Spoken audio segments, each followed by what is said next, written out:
Welcome to Card Corner. These are the cards. That's the corner. Today I've got these classic toys trading cards. They are a nostalgic look back at the most popular toys of the 50s, 60s, and 70s. Each card highlights classic toy favorites. Monsters, rock and roll, space, westerns, TV related, action figures, dolls, cartoons, and superheroes. So I was born in the 80s, and the toys that I remember are mostly from that era as well as the 90s. I'm thinking like Ninja Turtles, G.I. Joes, and then in the later time, like Devil Sticks and weird stuff like that, Pogs. They're pretty nondescript on the back, so I think that it could be a lot of different things inside, and I'm excited to see what it is. We got the Robert De Niro Raging Troll keeping us company here. If any of the toys show up and give us a hard time, he'll show them what's what. I'm not sure if the looks like the packing job was kind of not great, or these have been opened. I'm not really that sure. It's a little bit sticking still.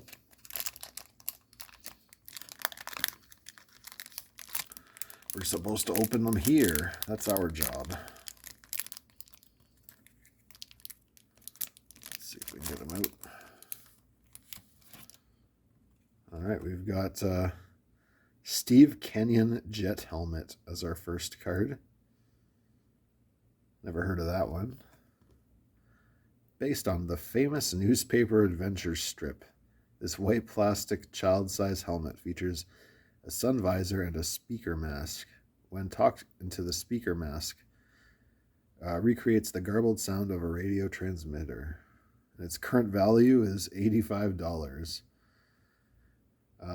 I think that is probably not a great stat.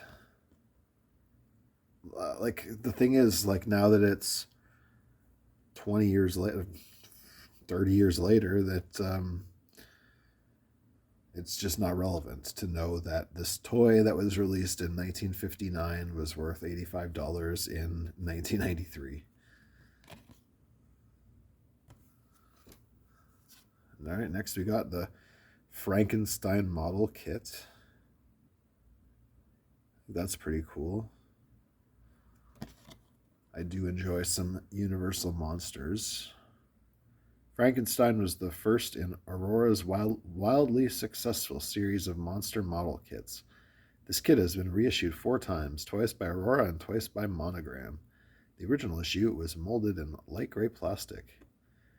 It's currently $250. It's probably a lot more now. From 1961.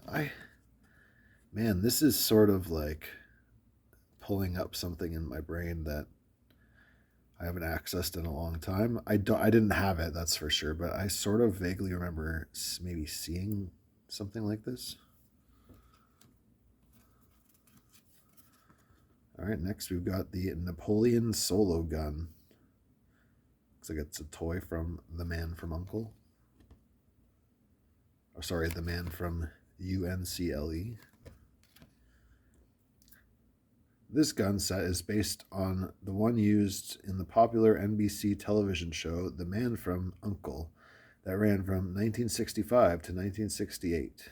This set includes a clip-loaded, cap-firing plastic pistol with attachments for rifle conversion. Also included are an Uncle badge and identification card. And this one has a loose price as well. There's a mint in box price.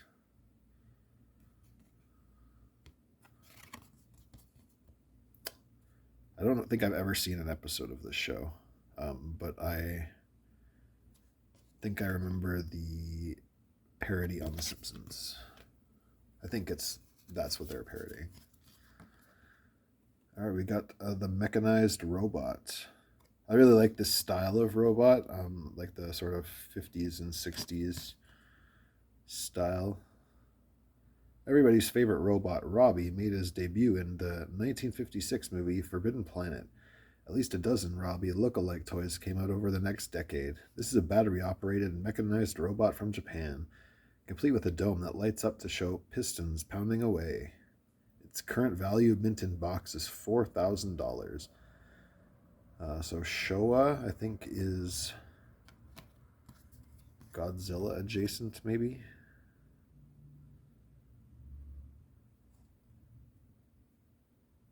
Forbidden Planet. Yeah, they still make like robots like this, and with the more like square head type.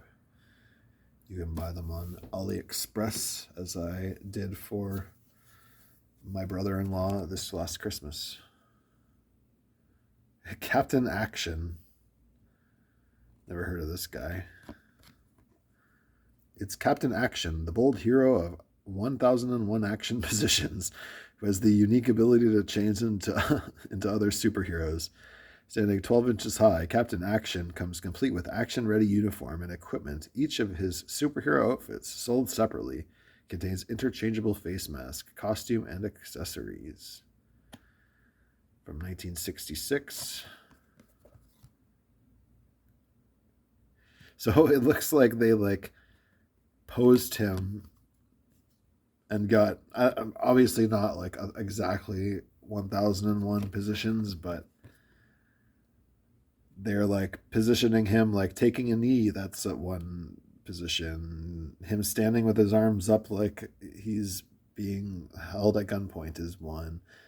And they just came up with like as many as they could. Looks like this is the number one card. It doesn't look like they're ordered by date. All right, we got the Classic Toys trading card checklist. So we can kind of see what is on the set. We'll take a look at that at the end. The Give a Show Projector. This toy is basically a freestanding flashlight type device with a focusing lens and a side slot to accept 35mm slide strips. These slide strips covered a wide variety of subjects in a brightly colored 7-panel comic strip format. Different size sets and separate box slide connections were sold. Kenner's Give a Show Projector has been manufactured in one form or another for over 20 years. So does that mean that they stopped in 1983 and then, because that sentence doesn't make that much sense.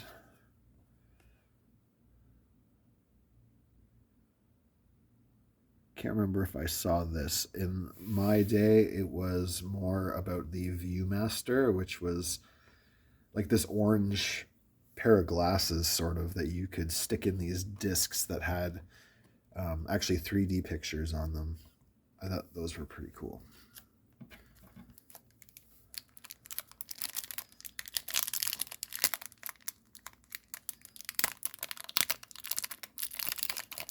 You could get Viewmaster discs of all kinds of stuff, including like front ones from way back in the day that were like trying to like show like travel photos, which I thought those were pretty neat. All right, this time we've got the Beatles John doll. Remco manufactured many 5-inch plastic dolls in the 60s, but none were more popular than the Beatles series. Each Beatle came with a lifelike hair and a small autographed musical instrument. Pictured on this card is John Lennon, the married one. Oh, man.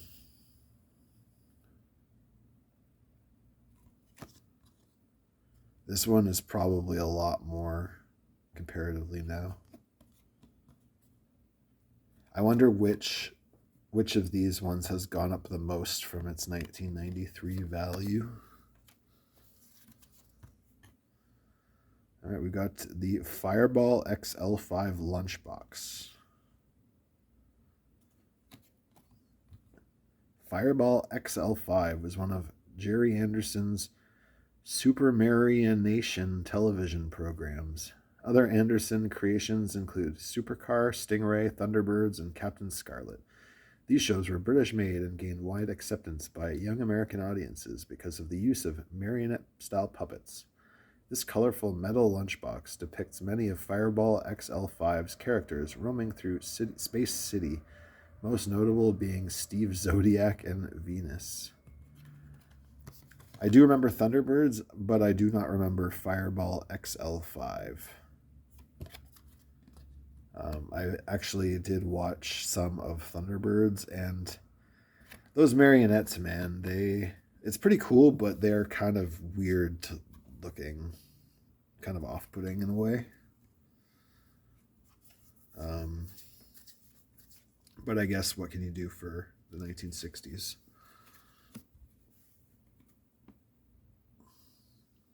And also, this sort of style became repopularized when I was a teenager because of the Team America World Police movie that was done by the South Park guys. Here we got another lunchbox. This time it's Tarzan. At the time this lunchbox was being sold, Tarzan had achieved a superhero status in the minds of many children. The ape man's image appeared on many products, inspired largely by the popular 60s Tarzan television show. This illustrated metal embossed lunchbox and thermos show Tarzan engaged in two of his daily routines, fighting with a lion and swinging from a vine. So the only Tarzan stuff that I remember from when I was a kid is the Disney Tarzan, but then also I think it was from the 80s. They had like an Australian or New Zealand version that had this like blonde hair, kind of like like looked like Hercules or something, like very muscly, and he had a chimpanzee named Cheetah. And it's been so long since I've watched it that I can't remember anything about it, but it definitely had like him like swinging from vines in this like way that seemed very like set up or like cut. They planned it so he'd always be swinging on a vine and he'd always be hollering at some animals to do something. Man, I haven't thought about that show in a long time. Next up is the Star Trek Phaser Battle Game. Looks like a little video game from the 70s. This is a pre-video game with a plastic console and a 16-inch diagonal screen for the projection of Klingon and Romulan ship targets. Comes complete with LED scoring, battle and phaser sounds, battle report, port, and starboard deflectors, and an adjustable 3-speed control lever. This game operates on AC current or batteries. I do remember some of these like sort of pre-video games. Although by the time that I would have played them, regular video games would have been out, so these were not as I don't know, they weren't as good as like Mario and stuff. All right, next up we got the Sea Monkeys. I feel like I did have some of these at one point. Just add water and you've got instant live sea monkeys. Although they were sold as a live pet, they could frolic and amuse for hours. Sea monkeys were actually nothing more than brine shrimp.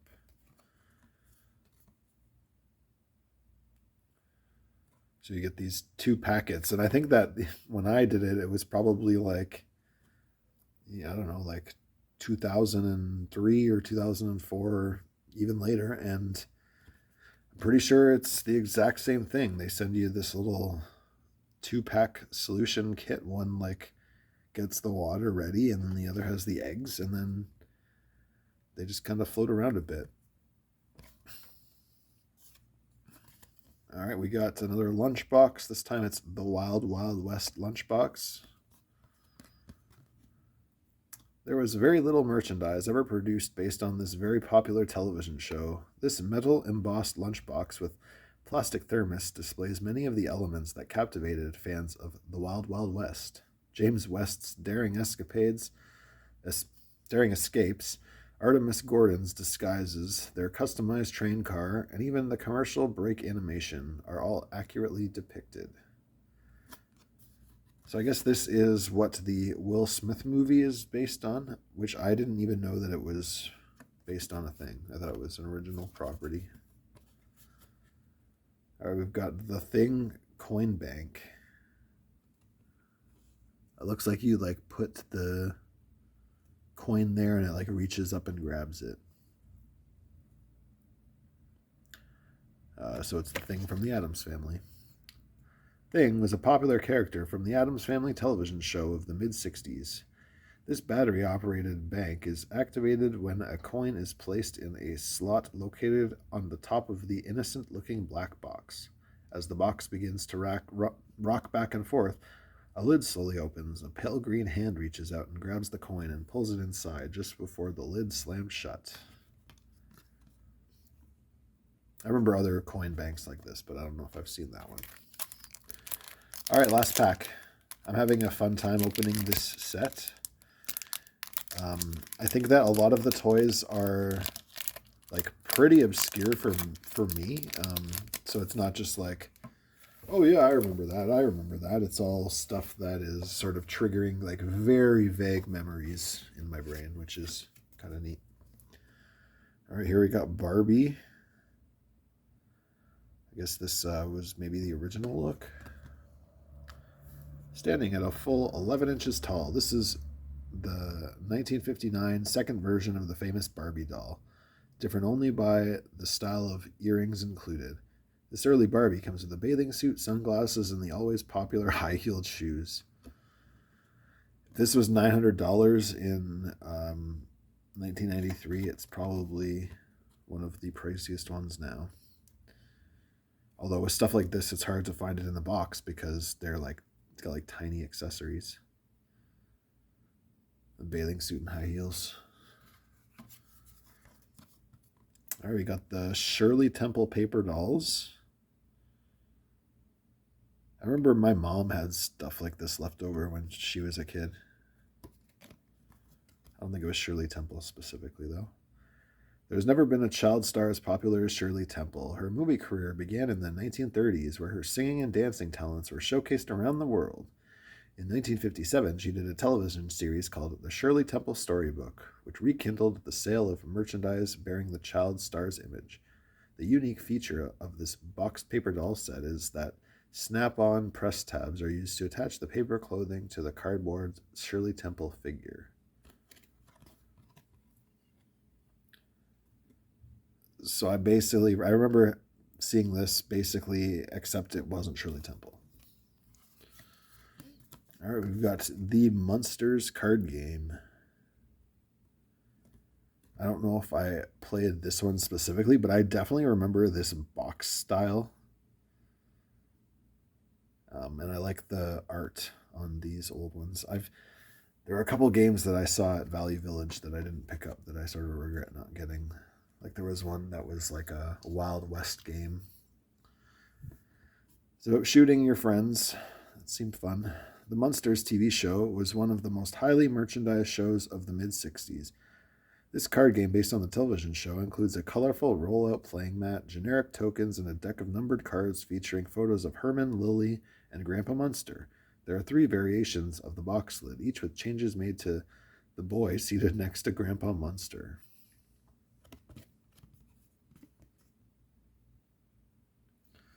I wonder why they would need to change what that boy looked like.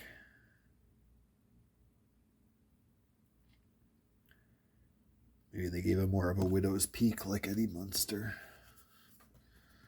All right, this is what I was talking about. Viewmaster sets. Each set contains 3 reels of 7 full-color 3D pictures from popular television shows and other assorted subjects. Also included is an illustrated story booklet. Voyage to the Bottom of the Sea, Time Tunnel, Lost in Space, and Land of the Giants.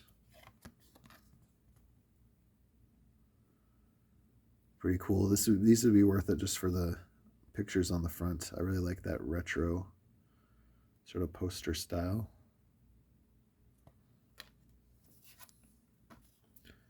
All right, we got Robin the Boy Wonder model kit. I was not super big on models when I was a kid, but I definitely put together a car or two. The Robin Boy Wonder model kit is Aurora's companion piece to its earlier released Batman model kit. When this kit was reissued, Aurora removed the nameplate. What's wrong with the nameplate? All right, we've got Mentor. An old It's like maybe a single-player board game. Try to beat the man of bronze who thinks for himself is the object of Hasbro's battery-operated game called Mentor. Included are an assortment of illustrated game cards designed as travel routes for a player and mentor.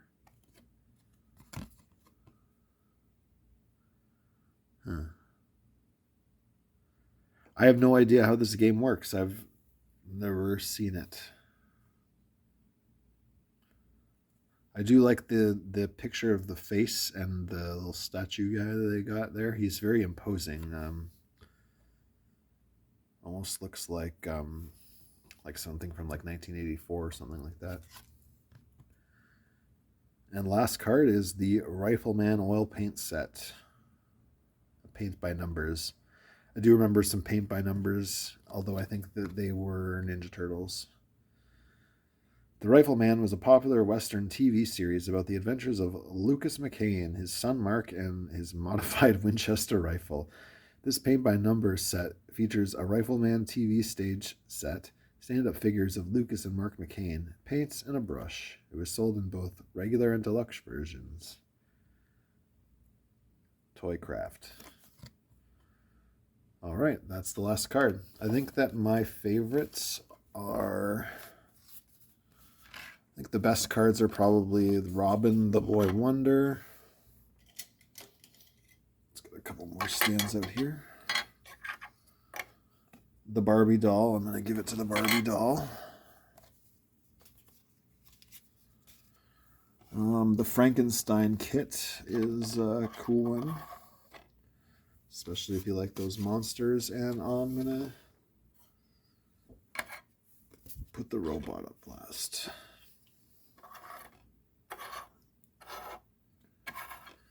All right, here's the checklist. So we've got Captain Action, Mechanized Robot.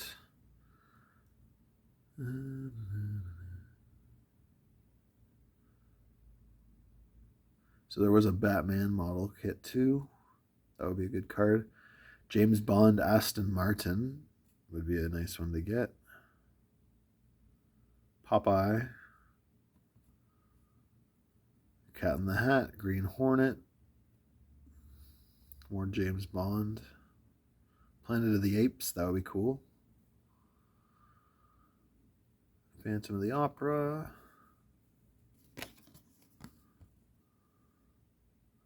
JFK model kit, Mousetrap. Darth Vader, that would be a good one.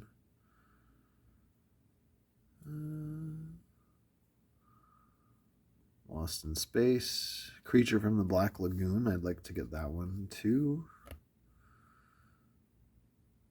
Twiggy game. C-3PO action figure. That would be great. Mr. Potato Head. And the Slinky. All right, I think this is a pretty fun set. It has a nice wide variety. It includes a little bit of history. The backs are maybe a little bit plain, and I think that the value stat is one of the least interesting stats that they could have picked. But overall, I would recommend this set. If you want to trade me for any of these cards, trade me for this Wild Wild West Lunchbox card. Try to send it to Will Smith, get him to sign it maybe. The information on how to do that is on the About page of the YouTube channel. We love doing trades on the card corner. If you enjoyed this video, be so kind and throw a like onto the like spot and subscribe to the channel if you haven't already. And thanks for watching. This is the Classic Toys Trading Cards in Card Corner.